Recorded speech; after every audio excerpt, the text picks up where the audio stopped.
नितिन जी, इस दौर से निकलने के लिए सारे व्यापार को, बिजनेसेस को, इंडस्ट्री को लिक्विडिटी की जरूरत है। अगर सरकार आरबीआई के साथ मिलके ऐसी इंस्ट्रक्शंस बैंकर्स को दे और ऐसा कंफर्ट दे कि वो सब बिजनेसेस को जितनी भी उनकी सैंक्शन लिमिट्स हैं उसमें 10 से लेकर 20% तक और एडवांसेस दे दिए जाएं, तो कोविड से बाहर निकलने के बाद सब व्यापारियों के लिए, इंडस्ट्री के लिए आसान हो जाएगा अपने काम को दोबारा ट्रैक पे लाने के लिए। क्या कहेंगे नितिन जी? नहीं, इनका कहना सही है। इस समय रियल एस्टेट के लिए ही नहीं, के लिए आरबीआई से हमको क्या जो वर्किंग कैपिटल लिमिट है वो 20% तक बढ़ानी पड़ेगी। इस प्रकार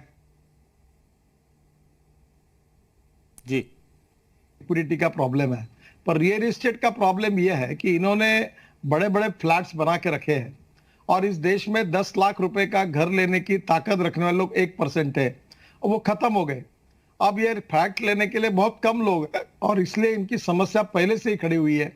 अब इन्होंने low cost housing, affordable housing, smart village, जिसमें 5 लाख 7 लाख रुपए का घर बने 10 लाख के अंदर, और गांव में भी लो कॉस्ट मटेरियल, अच्छा क्वालिटी का यूज करके हम कोई क्वालिटी के साथ कॉम्प्रोमाइज न करते हुए 400 स्क्वायर फुट के छोटे छोटे घर बनाए, स्मार्ट विलेज बनाए, तो पोटेंशियल है और इसमें निश्चित बिजनेस भी है।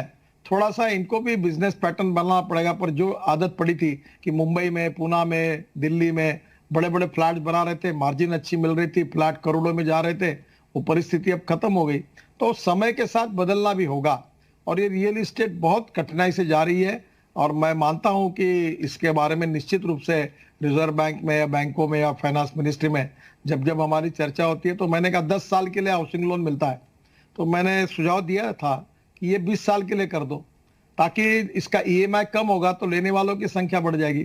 फिर कहा कि जो फ्लैट बन चुके हैं, तैयार है, सरकार के लिए, हम सरकारी नौकरों के लिए हम मानते हैं ये हम खरीद लें ताकि सस्ते में मिल जाएंगे और तुरंत मिल जाएंगे ताकि इनकी भी लिक्विडिटी आएगी। और सबसे इंपॉर्टेंट चीज जो उन्होंने कही है कि मार्केट में लिक्विडिटी आनी चाहिए और लिक्विडिटी आने के लिए इंफ्रास्ट्रक्चर के काम को हमको गति देनी होगी।